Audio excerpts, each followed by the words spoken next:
पराग कोठारी की बड़ी भूल, अपने बेटे प्रेम के रास्ते में ही बोया कांटा। बहुत जल्दी प्रेम छोड़ेगा कोठारी हाउस। नमस्कार दोस्तों, स्वागत है आपका आपके अपने चैनल हंग्री स्पिरिट्स में। हंग्री स्पिरिट्स देख रहे सारे दर्शकों का मैं अंजू शर्मा दिल से स्वागत करती हूं। तो पराग कोठारी जिस तरह के तेवर प्रेम को दिखा रहा है, ये कोई बहुत फेवरेबल तेवर नहीं है। प्रेम अपने पिता को माफ कर चुका है। जिस गलती के लिए प्रेम ने घर छोड़ा था कि मेरी माँ के ऊपर उन्होंने एक्स्ट्रा मैरिटल अफेयर किया, ख्याति को लेके आया, वो सब प्रेम कर चुका है। और प्रेम अपने पिता से माफी भी मांग चुका है। उसके बाद प्रेम पराग को अपने पिता का दर्जा, या पिता ही है वो उसका, उसको उस तरह की रिस्पेक्ट देता आ रहा है।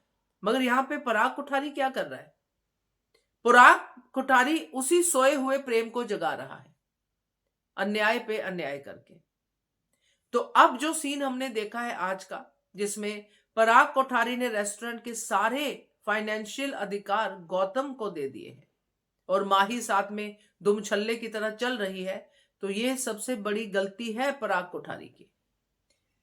करते हैं बात इसके ऊपर। पहले वही निवेदन, जिन्होंने अभी तक चैनल को सब्सक्राइब नहीं किया है कृपया कर लीजिए। साथ में दोस्तों बेल आइकन दबाइएगा ताकि आपको हमारे वीडियोस के नोटिफिकेशन मिलते रहें। पराग कोठारी अपने आप को बिजनेसमैन कहता है। पराग कोठारी कहता है कि 1 करोड़ का नुकसान प्रेम ने कर दिया तो बहुत बड़ी गलती कर दी। तो पराग कोठारी अपने ऊपर लानत क्यों नहीं देता है कि जब उसने गौतम को घर से बाहर निकाल दिया, उसके बाद कंपनी नीचे आ गई, जिसको गौतम ने फिर से उठाया। कंपनी नीचे आने का मतलब क्या होता है? करोड़ों अरबों का नुकसान, इसलिए कंपनी नीचे आ गई। कंपनी ने प्रॉफिट कमाया ही नहीं, नुकसान ही नुकसान किया। तो क्या पराग कोठारी ने अपने डिसीजन पे कि मैंने गौतम गांधी को निकाल दिया इसलिए मेरी कंपनी डाउन चलेगी, क्या अपने आप को पनिश किया?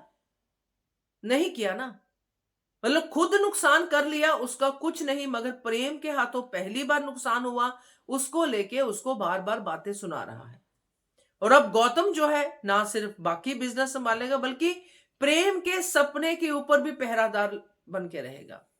प्रेम का सपना था, यही तो बोल के पराग कोठारी ने रेस्टोरेंट उनको गिफ्ट में दिया था कि आप लोग ये जमीन ले लो, आप करो इस पे काम, अपना सपना पूरा कर बेटा, जी ले अपनी जिंदगी।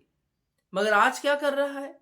उसी सपने पे गौतम जैसे नाग को बिठा रहा है। तो अब ये नाग जो बैठा है, ये क्या ऐसे ही बैठा है? ये तो बात बात पे तकरार करेगा, बात बात पे ऐसी ऐसी चीजें बाहर निकालेगा कि प्रेम अपना बिजनेस आगे ही नहीं बढ़ा पाएगा। और प्रेम को हम सब लोग जैसे देखते आए हैं कि प्रेम सहता रहता है और फिर फट जाता है, और प्रेम फिर फटेगा, और प्रेम फिर कहेगा कि अगर यही है कि गौतम को ही सब करना है तो गौतम को ही सब दे दो, मुझे इस घर में रहना ही नहीं है। तो जब प्रेम ये वाली बात कहेगा और पराग कोठारी कहेगा जा निकल जा, क्योंकि पराग कोठारी का यही निकलो बाहर, पहले भी प्रेम चला गया था तो पराग कोठारी बहानों से प्रेम को बुलाता रहा था, मगर सामने जाके नहीं बुलाया था। वसुंधरा कोठारी, ख्याति, ये सब करते रहे थे। फिर से जब प्रेम ये धमकी देगा, हो सकता राही यहां पे आए बीच में, वो रोके, मगर प्रेम घर छोड़ने पे आतुर हो जाएगा। और हो सकता है प्रेम और राही घर भी छोड़ दे, क्योंकि ये गौतम के जुल्मों सितम इतने बढ़ेंगे कि प्रेम और राही घर छोड़ के जा सकते हैं। क्योंकि गौतम यही चाहता है कि पराग कोठारी को सब चीजों से दूर करूं, इसने मुझे धक्का मारा था, मैं इसे धक्का मारूंगा।